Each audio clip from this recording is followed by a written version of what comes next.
नमस्कार दोस्तों, selection India के सीएनए सीरीज में आपका स्वागत करता हूं, अभिनंदन करता हूं। मैं गोविंद आपके समक्ष हाजिर होता हूं करंट अफेयर से संबंधित डेली मॉर्निंग की तरह।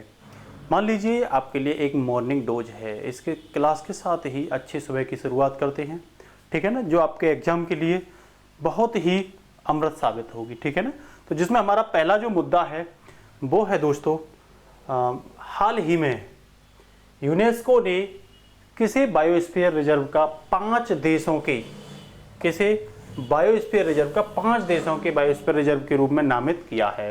जिसका पहला ऑप्शन है मुरा द्रवा डैन्यूब, दूसरा है नीलगिरी, तीसरा कह रहा है डिब्रू सैखोवा और चौथा कह रहा है कंचनजंगा, ठीक है ना। तो ये जो क्षेत्र आप देख रहे हैं ये एक बायोस्फीयर रिजर्व का क्षेत्र है जो यूरोप का क्षेत्र है, ठीक है ना, जिसमें 5 देश आते हैं, ठीक है ना, वो हम बताएंगे।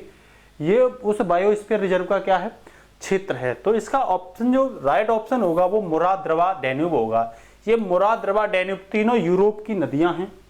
इन नदियों के लगभग 700 वर्ग स्क्वायर किलोमीटर क्षेत्र में ये जो बायोस्फीयर रिजर्व है ये क्या है, फैला हुआ है, जिसे इन 5 देशों के लिए क्या किया गया, नामित किया गया। वो 5 देश कौन कौन से हैं, वो 5 देश हैं ऑस्ट्रिया, स्लोवेनिया, क्रोएशिया, हंगरी और सर्बिया, ठीक है ना।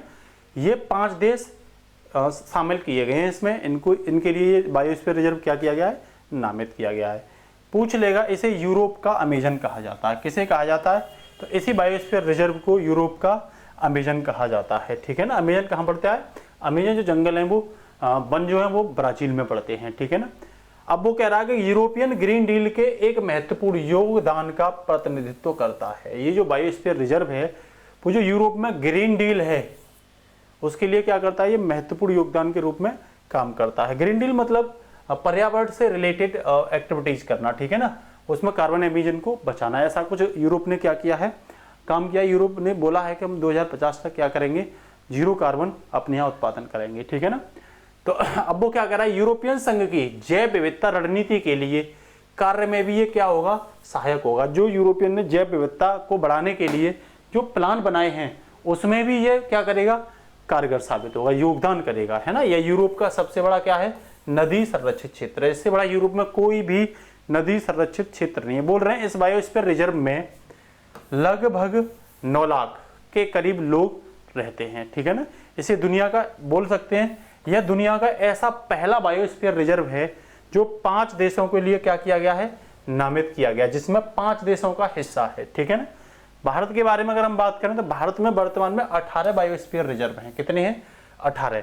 लेकिन मेव कार्यक्रम के तहत, कौन से, मेव कार्यक्रम के तहत, मेव मतलब man and biosphere reserve programme, इसके तहत अंतरराष्ट्रीय स्तर पर जो भारत में है वो 11 बायोस्फीयर रिजर्व हैं। कितने हैं, 11। देखो ये दे रखे हैं 11 बायोस्फीयर रिजर्व हैं जिसे यूनेस्को ने अपने मेव प्रोग्राम के तहत क्या दे रखा, अंतरराष्ट्रीय संरक्षण दे रखा है, ठीक है ना।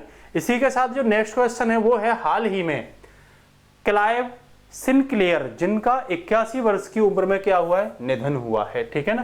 किस क्षेत्र से संबंधित हैं, जिनका जो निधन हुआ है वो आखिरकार किस क्षेत्र में ज्यादा महारत और योद्धा हासिल किए हुए हैं, ठीक है ना। तो पहला कह रहा है वो कंप्यूटिंग, ये कंप्यूटर नहीं है, ये कंप्यूटिंग है, ठीक है ना।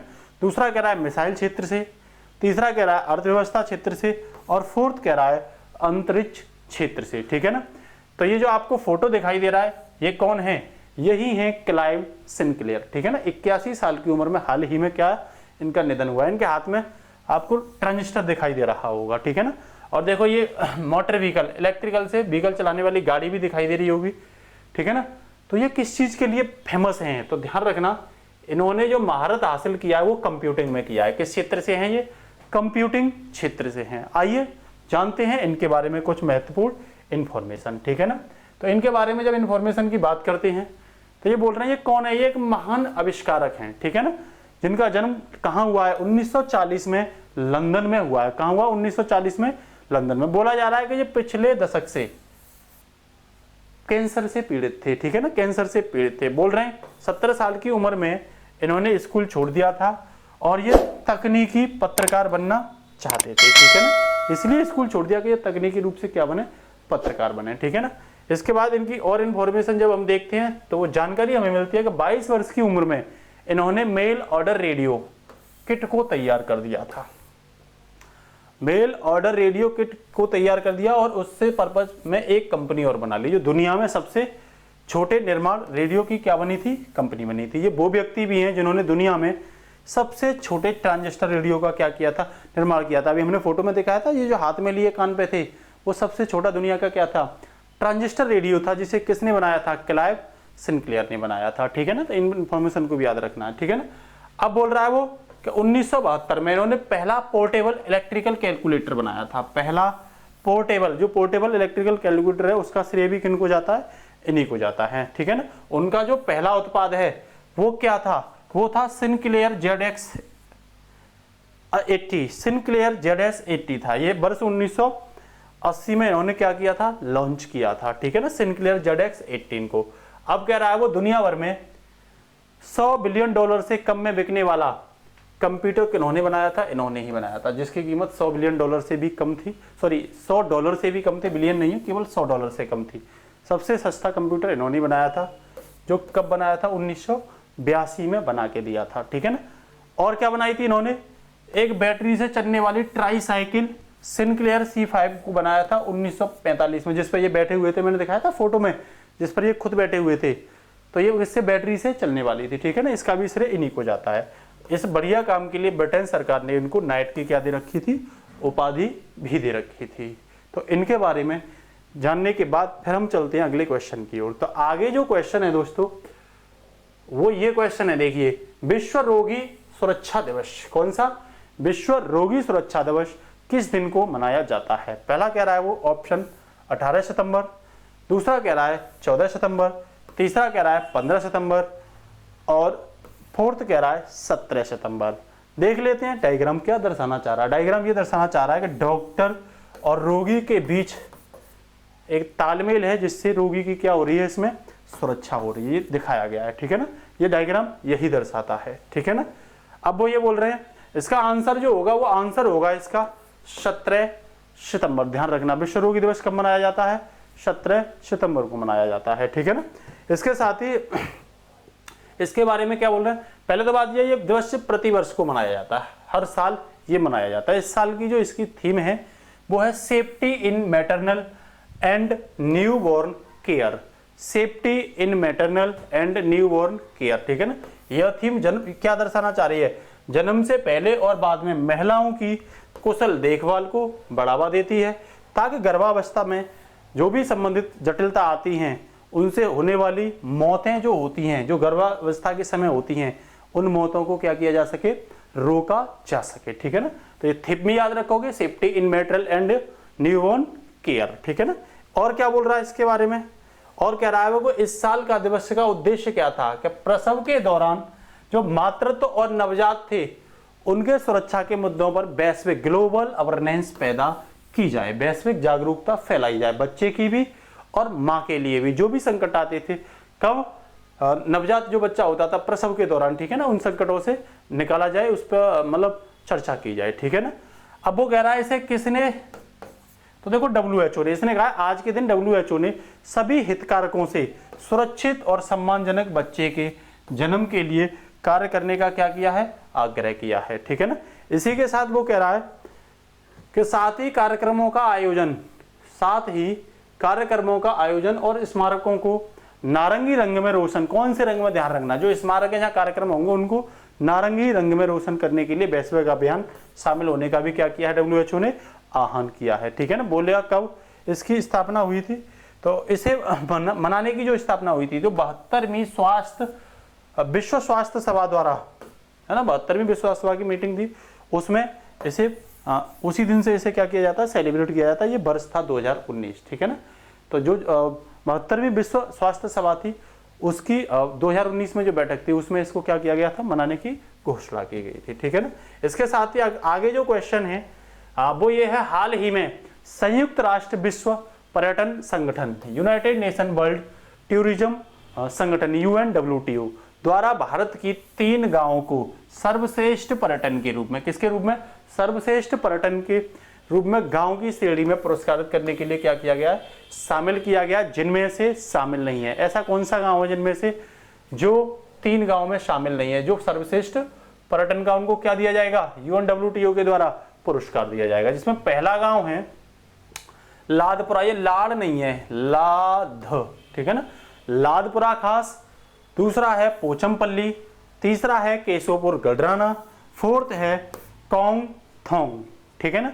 तो इसमें ध्यान रखना केशवपुर गडराना शामिल नहीं है, बाद बाकी लदपुरा खास, पोचमपल्ली, कोंगथाम, ठीक है ना, इनको UNWTO ने किसके रूप में, विश्व पर्यटन के पुरस्कार के रूप में देने की बात की है। जिसमें अगर मैं कोंगथोंग की बात करूं तो ये भारत के सिटी गांव के रूप में जाना जाता है, क्योंकि ये अपने ऐतिहासिक धुन के लिए जाना जाता है। किसके लिए, ऐतिहासिक धुन के लिए जाना जाता है। इसकी पहचान जो है ना वो ऐतिहासिक धुन के लिए है, ठीक है ना।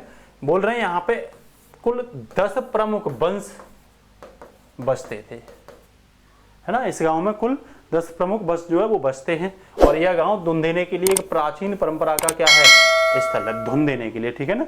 और कह रहा है वो कि ये कहाँ पड़ता है, तो ये पूर्वी खासी हिल्स जो मेघालय में है, जिले में स्थित है। कोंगथोंग गांव अपनी मनोहर परिदृश्य से पर्यटकों को क्या करता है, जो टूरिज्म होते हैं उन्हें आकर्षित करता है। मनोहर मतलब जो धुन है इनकी, ठीक है ना, उससे लोगों को क्या करता है, आकर्षित करता है। इसके साथ ही इसमें आगे क्या है, जो लदपुरा है, जो लदपुरा है वो कहाँ पे पड़ता है, MP मध्य प्रदेश में पड़ता है। कहाँ पड़ता है, मध्य प्रदेश के टीकमगढ़ जिले में, ठीक है ना। जो ओरछा है वहां से करीब 7 किलोमीटर दूर है। पोचमपल्ली की बात करें तो ये कहाँ है, ये तेलंगाना में पड़ता है। पोचमपल्ली दक्षिण भारत में, जो आंध्र प्रदेश से तेलंगाना टूटा था कब, 2 जून 2014 को, उसी तेलंगाना में ये पड़ता है पोचमपल्ली, ठीक है ना। पोचमपल्ली साड़ी को 2005 में GI टैग मिला था। कौन सा मिला था, बौद्धिक संपदा दर्जा, और GI टैग भी इसको मिल चुका है, ठीक है ना।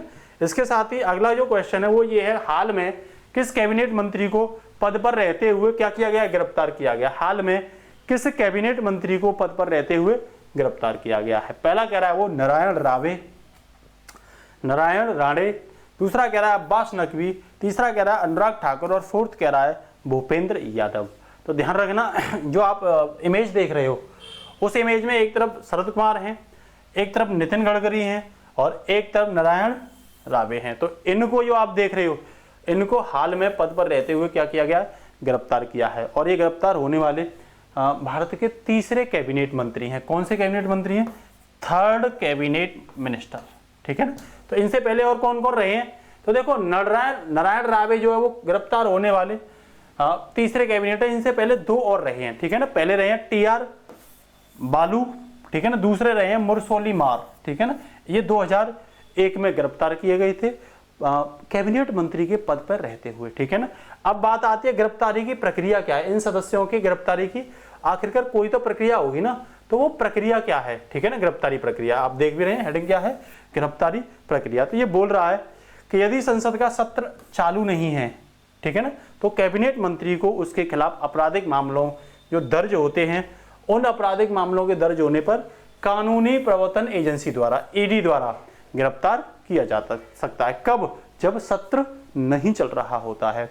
कोई भी कैबिनेट मंत्री है और संसद का सत्र नहीं चल रहा, उस स्थिति में उसे आपराधिक मामलों में ED द्वारा, जो प्रवर्तन निदेशालय कंपनी है, उसके द्वारा उसे अरेस्ट किया जा सकता है। और वो बोल रहा है, हालांकि राज्यसभा की प्रक्रिया और कार्य संचालन नियमों की धारा 22A के अनुसार संबंधित अधिकारी को इसकी जानकारी तुरंत राज्यसभा के किसको देनी पड़ेगी, जो भी अधिकारी अरेस्ट करेगा उसे वो जानकारी राज्यसभा के सभापति को देनी होगी। किसे देनी होगी, राज्यसभा के सभापति। वर्तमान में कौन है राज्यसभा के सभापति, तो M वेंकैया नायडू, जो उपराष्ट्रपति होते हैं वही इसके सभापति होते हैं, ठीक है ना।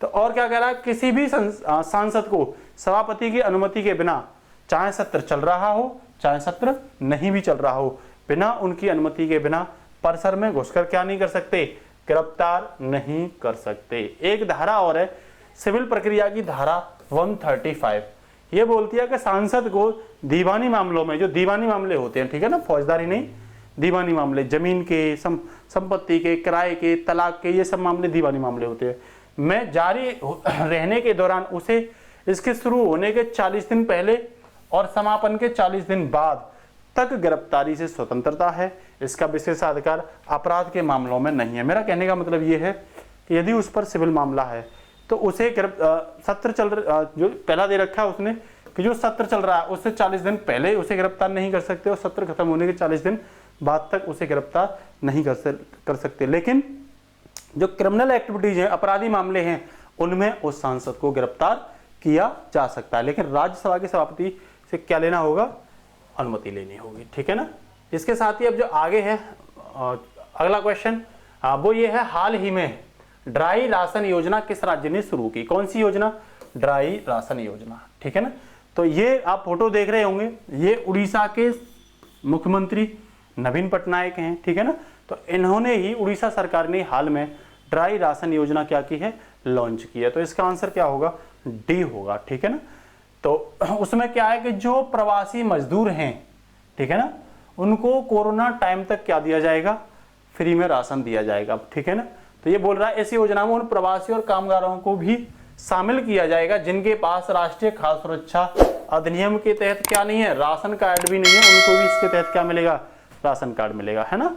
वो ये बोल रहा है कि इसके तहत जो राज्यों से आने वाले खाद्य सुरक्षा योजना के तहत जो भी मजदूर हैं उनको वन नेशन वन कार्ड की सुविधा दी जाएगी। वो मतलब प्रवासी वो होते हैं जो काम के एवज में एक स्थान से दूसरे स्थान पर जाते हैं, चाहे वो एक राज्य से दूसरे राज्य पर जाएं, चाहे वो एक देश से दूसरे देश पर जाते हैं, उनको हम क्या कहते हैं? प्रवासी मजदूर कहते हैं। लेकिन यहाँ बात चल रही है प्रवासी जो राज्य, एक राज्य से दूसरे राज्य में क्या कर रहे हैं? ट्रांसफर कर रहे हैं। कोरोना के समय संकट का दौर था, इसीलिए सरकार ने इनको क्या किया है? बेनिफिट किया है, ठीक है ना। तो ये बोल रहा है प्रत्येक श्रमिक को कितना मिलेगा? तो 5 किलो चावल जो है उसे मुफ्त दिया जाएगा, ठीक है ना। वर्तमान में ये क्या कह रहा है रिपोर्ट में कि विश्व में लगभग 244 मिलियन क्या हैं? प्रवासी हैं। बोल सकते हैं वैश्विक जनसंख्या का 3.3%, 3.3% वर्तमान में किन की संख्या है? प्रवासियों की संख्या है, ठीक है ना। इसके साथ ही आगे जो क्वेश्चन है हमारा वो है बहुत बेहतरीन क्वेश्चन है, non fungible token. Non fungible token, ये वोकेबुलरी है, इसे आसानी से ही पूछा जा सकता है, कंफ्यूज हो जाते हैं। नॉन फंजिबल टोकन मतलब एनएफटी। एनएफटी क्या है? पहला कह रहा है अमेरिका की ऑनलाइन मुद्रा है, दूसरा कह रहा है ये आरबीआई की आभासी मुद्रा है, तीसरा कह रहा है ऑस्ट्रेलिया की आभासी मुद्रा है और फोर्थ कह रहा है क्रिप्टो करेंसी का एक रूप है जिसका कोई मानक मूल्य नहीं होता। क्या नहीं होता? कोई मानक मूल्य नहीं होता। तो ये आप देख रहे होंगे एनएफटी, तो ये देख भी रहे होंगे, ये ब्लॉकचेन टेक्नोलॉजी पर आधारित विभिन्न प्रकार के क्या हैं? बॉक्स है जिनके माध्यम से इसको सुरक्षित या इसका जांच और मूल्यांकन किया जा सकता है। किसके माध्यम से? ब्लॉकचेन टेक्नोलॉजी के माध्यम से, ठीक है ना। तो इसका आंसर होगा डी। ये क्या है? एक क्रिप्टो करेंसी का रूप है जिसको कोई मानक मूल्य नहीं होता। इसकी बेसिक इंफॉर्मेशन के बारे में अगर हम बात करें तो ये एनएफटी क्या है? एनएफटी क्रिप्टो करेंसी का एक ऐसा रूप है जिसका कोई मानक मूल्य नहीं होता। ये ध्यान रखना, कोई स्टैंडर्ड वैल्यूज नहीं होती, लेकिन ये विशिष्ट अमूल्य है, इसका एक विशिष्ट मूल्य जरूर है, ठीक है ना। जो इसके नियमित एक्सचेंज की गई वस्तुओं के लिए क्या होता है? प्रदान होता है। नियमित रूप से क्या की गई? एक्सचेंज की गई वस्तुओं के लिए। आप देख ही रहेंगे ये क्या है? हाँ, नॉन फंगल टोकन, ठीक है ना। तो इसके बाद में और क्या बोला गया है इसकी जानकारी? तो ये कह रहा है कि हाल में क्रिप्टो करेंसी क्षेत्र के अन्वेषक विलियम किगली, नाम क्या है? विलियम किगली ने कहा है कि नॉन फंजिबल टोकन भविष्य के लिए क्या है? नॉन फंजिबल जो टोकन है भविष्य को चलाएगा। ये बात किसने की है? विलियम किंगली ने की है। विलियम किंगली कौन है? जो क्रिप्टो करेंसी के क्षेत्र में एक अन्वेषक हैं, ठीक है ना। और क्या करें? जिसका स्वामित्व ब्लॉकचेन पर सत्यापित होता है। अगर हमें ये देखना है कि इसका स्वामित्व किसके पास है तो उसके लिए ब्लॉकचेन जो टेक्नोलॉजी है उसके पास जाना पड़ेगा, ठीक है ना, जो कंप्यूटर के माध्यम से की जा सकती है। वो कह रहा है वही इसकी विशिष्ट पहचान है। और कह रहा है ब्लॉकचेन टेक्नोलॉजी क्या है? ब्लॉकचेन टेक्नोलॉजी एक प्रकार का सार्वजनिक क्या है? बही खाता है, ठीक है ना, जिस पर कोई भी एनएफटी नॉन फंजिबल टोकन की प्रामाणिकता को सत्यापित कर सकता है और इसके स्वामित्व की, मतलब किसके पास इसका स्वामित्व है या नहीं है, किसी लीगल अथॉरिटी के पास इसका स्वामित्व है भी या नहीं है, इसकी जांच भी कहां कर सकते हो? ब्लॉकचेन प्लेटफॉर्म पर कर सकते हो, ठीक है ना। और नेक्स्ट क्वेश्चन कह रहा है एक्सरसाइज पीसफुल मिशन किसके बीच आयोजित किया गया? एक्सरसाइज पीसफुल मिशन किसके बीच आयोजित किया गया? तो आप ये फोटो ही देख रहे होंगे, ये फोटो क्या दिखा रहा है? SCO country. एससीओ मतलब संघाई, देख रहे हो, संघाई कोऑपरेशन ऑर्गेनाइजेशन। संघाई कोऑपरेशन ऑर्गेनाइजेशन कितने देश हैं? तो देखो 1 2 3, 4, 5, 6, 7 और 8 देश हैं इसमें, ठीक है ना, शंघाई कोऑपरेशन में। ये भारत के पड़ोसी देशों का क्या है, एक संगठन है, ठीक है ना। तो कह रहा है वो भारत और यूरोपियन संघ के सदस्यों के बीच, पहला कह रहा है रूस और चीन के बीच, फिर कह रहा है एससीओ देशों के बीच, और फिर कह रहा है क्वाड देशों के बीच। तो आप खुद से ही समझ जाओ वहां क्या लिखा हुआ है, एससीओ देशों के बीच। तो ये एक्सरसाइज जो मिशन है, एक्सरसाइज पीसफुल मिशन, ये एससीओ देशों के बीच किया जा रहा है। इसके बारे में थोड़ा सा पढ़ते हैं, ये है क्या। तो ये संयुक्त आतंक विरोधी क्या है, एक अभ्यास है, ठीक है ना। संयुक्त आतंक विरोधी बहुत अच्छी अभ्यास है, ये ध्यान रखना, ठीक है ना।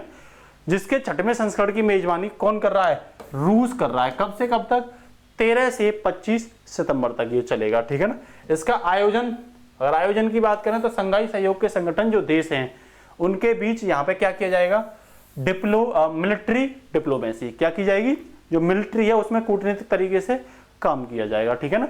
इसका जो आयोजन किया जाता है, ये याद रखना, हर 2 साल पर किया जाता है। इसका आयोजन हर 2 साल पर किया जाता है। इसका मुख्य अगर उद्देश्य की बात करें तो इसका मुख्य उद्देश्य है जो सदस्य देश हैं उनके बीच घनिष्ठ जो संबंध हैं उनको इनहेंस करना, मतलब संबंधों को बढ़ावा देना। एससीओ कंट्रियों के बीच जो काफी अच्छा नहीं चल रहा था, तो हो सकता है इसके माध्यम से आतंकवाद में भी शांति स्थापित की जाए और एससीओ देशों के बीच भी आपस में जो म्यूचुअल रिलेशन है वो क्या किए जाए, गुड इंश्योर किए जाएं, ठीक है ना।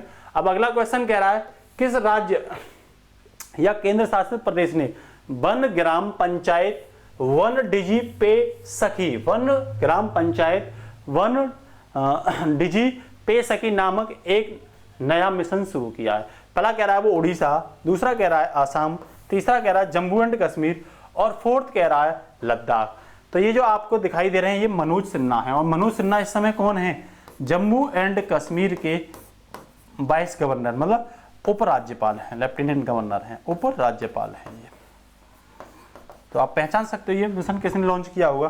तो ये मिशन जम्मू एंड कश्मीर के राज्यपाल मनोज सिन्हा ने क्या किया है, लॉन्च किया। इसके बारे में अगर हम जानकारी इकट्ठा करें तो यही आती है कि मनोज सिन्हा ने इसे क्या किया, शुरू किया। इसका उद्देश्य क्या है, जो फाइनेंशियल इंक्लूजन है उसे इनहेंस करना, मतलब जो वित्तीय समावेशन है उसको बढ़ावा देना, मतलब लोगों को ज्यादा से ज्यादा बैंकों से जोड़ना, उनकी इनकम को बढ़ाना, विभिन्न प्रकार के रोजगार से डेवलप करना, जिससे वो मनी में क्या होते रहे, सर्कुलेटिव होते रहे।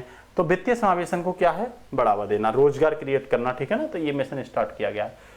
और अगला क्वेश्चन कह रहा है, हाल ही में किसने भारत का पहला यूरो ग्रीन बॉन्ड जारी किया है। हाल ही में किसने भारत का पहला यूरो ग्रीन बॉन्ड जारी किया है, ठीक है ना। आप देख रहे हैं ये यूरो ग्रीन बॉन्ड, इसका मतलब है बॉन्ड किसके लिए, पर्यावरण को ग्रीन करने के लिए शुरू किया गया है। आप देख भी रहे होंगे डायग्राम पर, ठीक है ना। तो पहला कह रहा है वो एनबीएफसी और पावर फाइनेंस कॉर्पोरेशन लिमिटेड, ठीक है ना। दूसरा कह रहा है स्टील अथॉरिटी ऑफ इंडिया, मतलब सेल। तीसरा कह रहा है डीआरडीओ। फोर्थ कह रहा है भाभा परमाणु अनुसंधान केंद्र। तो ध्यान रखना, ये एनबीएफसी ने और पावर फाइनेंस कॉर्पोरेशन लिमिटेड ने, पावर फाइनेंस कॉर्पोरेशन लिमिटेड ने मिलकर के क्या किया है, लॉन्च किया है। और ये भारत का पहला यूरो, मतलब यूरो में, ठीक है ना, यूरो बॉन्ड है, ठीक है ना। कौन सा, ग्रीन बॉन्ड होगा ये, ठीक है ना। ग्रीन बॉन्ड मतलब इसमें जो भी शेयर किया जाएगा वो पर्यावरण को ग्रीन करने के लिए किया जाएगा, ठीक है ना। इसके आगे अगर हम महत्वपूर्ण कुछ बातें को देखें जो बेहद इंपॉर्टेंट है आपके लिए, तो वो कह रहा है वो इस बॉन्ड की आज मैं कीमत बताऊं तो वो 300 मिलियन यूरो है, ठीक है ना।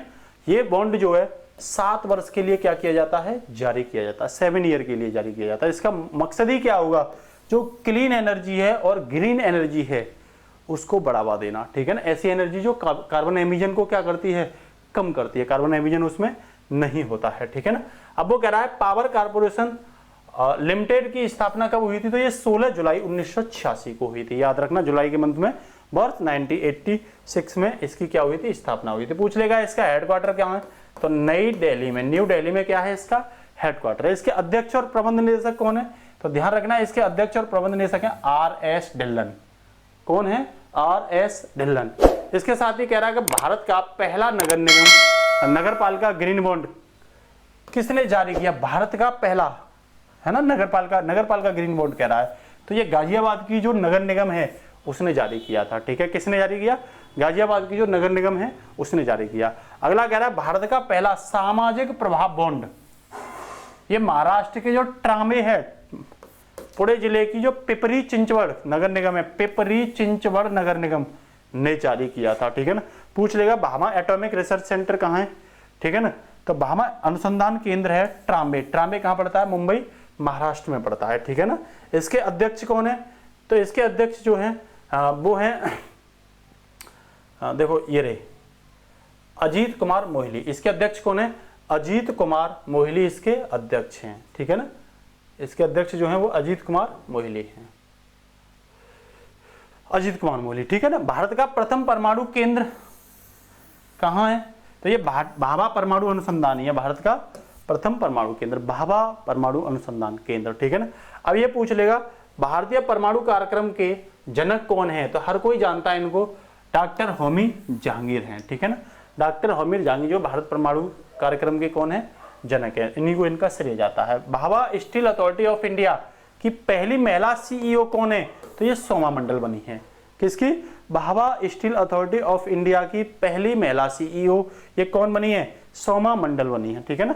और ये कह रहा है हाल ही में स्वीडन द्वारा ग्रीन स्टील का क्या किया गया, निर्माण किया। पूछ लेगा हाल ही में किस देश ने ग्रीन स्टील का क्या किया है, निर्माण किया है। तो बच्चों आज के लिए इतना ही, फिर मिलते हैं एक अच्छी क्लास के साथ। और हम आपसे उम्मीद करते हैं कि आप हमारी क्लासों को ज़्यादा से ज़्यादा शेयर करिए, अगर आपको अच्छी लगे। अगर नहीं अच्छी लगे तो आप डिसलाइक भी कर सकते हो, और आप डिसलाइक बताने का हमें कारण भी कमेंट बॉक्स में लिख सकते हो।